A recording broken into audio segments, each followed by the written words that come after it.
Hello అందరికీ. తిరుమలకి దర్శనానికి వెళ్ళి చాలా రోజులైంది. అందుకే బుక్ చేసుకున్నాం అనమాట. మా మ్యారేజ్ డే ముందు రోజు బుక్ చేశాము. అప్పుడే కుదిరిందనమాట. ఇలా ఫ్యామిలీ అంతా కలిసి వెళ్తున్నాము. ఎలాగో మా అమ్మ వాళ్ళు తిరుపతిలో ఉన్నారు కాబట్టి తిరుపతికి ఒక 2 డేస్ ముందే వచ్చామన్నమాట. వాళ్ళతో టైం స్పెండ్ చేశాక ఇలాగ మా అత్తయ్య వాళ్ళతో అందరితో కలిసి తిరుమలకి అయితే వెళ్తున్నాము. మ్యారేజ్ కాకముందైతే తిరుమలకి ఫ్రీక్వెంట్గా వెళ్ళే వాళ్ళము. ఎప్పుడు అనుకుంటే అప్పుడు నడుచుకొని వెళ్ళిపోయి దర్శనం చేసుకొని వచ్చేసేవాళ్ళము.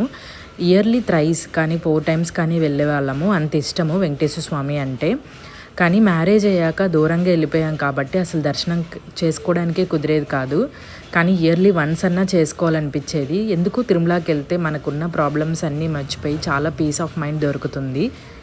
దగ్గరికి వెళ్ళే కొద్దీ కళ్ళు ఆర్పకుండా అలానే చూడాలనిపిస్తుంది. ఎందుకంటే అక్కడ మనకి 2 సెకండ్స్ మాత్రమే చూపిస్తారు కాబట్టి. Please subscribe.